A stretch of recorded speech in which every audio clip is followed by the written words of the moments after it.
السلام علیکم جی، اس ویڈیو میں آپ کو بتاؤں گا کہ بلنگ سسٹم کو انسٹال کیسے کرنا ہے۔ جب آپ اپنی سی ڈی یا ڈی وی ڈی کو اوپن کریں گے تو آپ کو اس طرح کی فائلیں نظر آئیں گی۔ آپ نے سب سے پہلے بلنگ سسٹم میں جانا ہے، ڈی بگ میں جانا ہے اور اس سیٹ اپ کو آپ نے رن کر دینا ہے۔ تو آپ کے سامنے یہ کرسٹل پورٹ کا رن ٹائم انسٹال ہوگا، ایکسیپٹ کرنا ہے اور نیکسٹ کر دینا ہے۔ میرے پاس چونکہ پہلے سے ہی کرسٹل پورٹ بیسک کا جو ہے رن ٹائم آلریڈی انسٹال ہے تو اس کو میں نہیں چلاؤں گا، تو میں ڈائریکٹ اس سسٹم کو، اس سیٹ اپ کو چلا دوں گا۔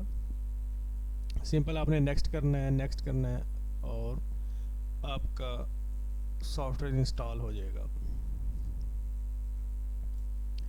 بس اتنا سا کام آپ نے کرنا ہے تو آپ کے کمپیوٹر پہ، ڈیسک ٹاپ پہ یہ آئیکن بن جائے گا بلنگ سسٹم کے نام سے۔ اس کو چلانے سے پہلے آپ نے ایک اور کام کرنا ہے، آپ نے واپس اپنے ڈی وی ڈی یا سی ڈی میں واپس جانا ہے اور یہ جو فائل ہے بلڈ ڈیٹا، اس کو آپ نے کاپی کر لینا ہے۔ کاپی کر کے آپ نے اس کو سیپریٹ جو ہے اپنی آپ کی جو ڈرائیو ہے کمپیوٹر کی، ڈی ہے یا ای ہے، اس کے اندر ایک علیحدہ سے فولڈر بنا لیں۔ جس طرح میں نے یہ دیکھے نا، ایک علیحدہ سے فولڈر بنایا ہوا ہے ڈی کے اندر بلڈ ڈیٹا کے نام سے۔ اس کے اندر میں نے اپنی شاپ کا لوگو بھی آلریڈی رکھا ہوا ہے، تو اس کے اندر آپ نے اس کو پیسٹ کر دینا ہے۔ ٹھیک ہے جی، یہ فائل چونکہ ڈیٹا بیس کی فائل ہے، اس کے اندر ہمارا سارا ڈیٹا سیو ہوگا، تو اس فائل کو سیکیور کرنا لازمی ہے، کیونکہ سی میں اگر ونڈو کرپٹ بھی ہو جاتی ہے تو یہ ہمارا ڈیٹا بچ جائے گا۔ ٹھیک ہے جی، یہ آپ نے کام کر لیا۔ اس کے بعد ایک چیز آپ کو بتاتا چلوں کہ اگر آپ اس کو چلائیں اور آپ کو اس طرح کا ایرر دیکھنے کو ملے تو آپ نے پھر کیا کرنا ہے۔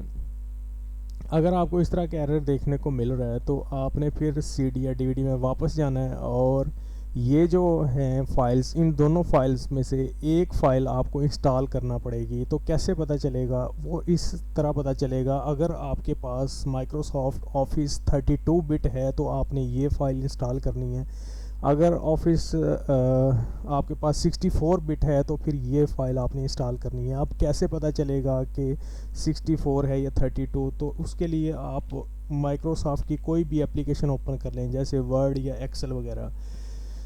تو آپ اس کو جب اوپن کریں گے تو یہاں سے آپ کو پتہ چل جائے گا کہ یہ کتنے بٹ ہے۔ آپ نے فائل میں جانا ہے اور ہیلپ میں جانا ہے، تو یہاں پہ یہ دیکھیں، آپ میرے پاس 32 بٹ ہے، اگر آپ کے پاس بھی 32 بٹ ہے تو پھر آپ نے یہ والی فائل انسٹال کرنی ہے۔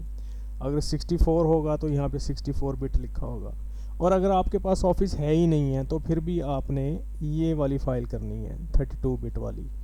ٹھیک ہے جی، اتنا کام کرنے کے بعد جب آپ اس کو چلائیں گے تو آپ کا بالکل یہ سموتھ چل جائے گا۔ ہاں، اگر آپ کو کوئی رپورٹ لینے میں، یعنی کہ کوئی انوائس کا پرنٹ لینے میں یا کوئی بھی رپورٹ لینے میں دشواری پیش آتی ہے اور ہو سکتا ہے آپ کو اس طرح کا ایرر آ جائے، تو پھر آپ نے اسی میں سی ڈی یا ڈی وی ڈی میں جانا ہے اور اس فائل کو آپ نے انسٹال کرنا ہے اور ایک دفعہ کمپیوٹر کو ری سٹارٹ کرا دینا ہے، تو انشاءاللہ آپ کا سافٹ ویئر چل جائے گا۔ تو نیکسٹ ویڈیو میں ملتے ہیں جی، اس میں آپ کو بتاؤں گا کہ اس کو یوز